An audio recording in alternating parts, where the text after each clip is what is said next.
All right, so we've zeroed up 136 grain APX round with this AI rifle. It was shooting the same bullets right through the same hole at 100 meters. Very impressed with both the rifle and the ammunition.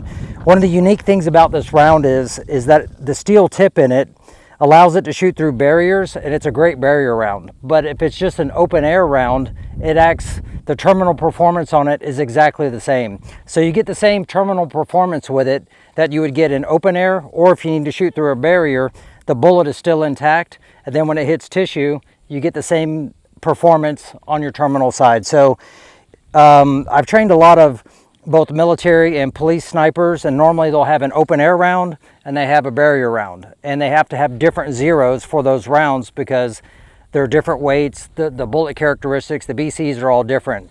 The neat thing about this particular round is that you have the same bullet for both open air and barrier penetration, because you never know what you're going to get, or the situation might change in a moment and you have to go from open air to barrier or what have you.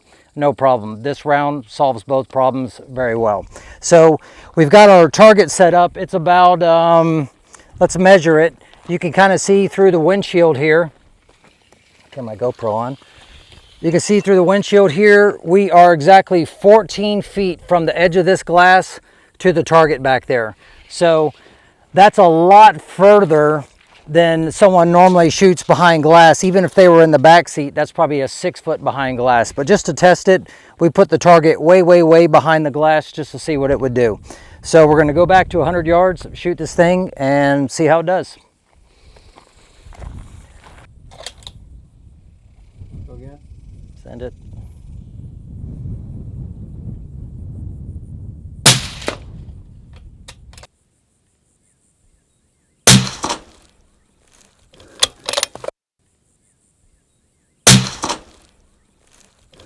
Okay, so I went back to 100 meters, got in a good position and just shot. I was aiming right about here, the center of the nose.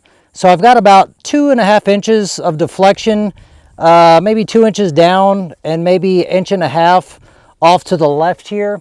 But again, this shot is 14 feet behind the glass. So somebody in the back seat would be half that distance. They would be 7 feet behind the glass. Somebody in the front seat would be 3 feet behind the glass. So what you're seeing is half of that distance would be here, half that distance would be here. So another unique thing you're seeing here is that this bullet is essentially tipped forward coming into here and punched a nice clean hole. Typically when I shoot a copper over lead bullet, regardless of its design, that bullet comes apart when it hits glass because glass is so hard. So it gets a lot, you'll have, a piece of the jacket up here, maybe a piece over here, but it's very irregular and erratic. You can't really count on it. But again, this is a great barrier round to shoot through glass, even at these extreme distances. We intentionally did this distance just because it is so extreme.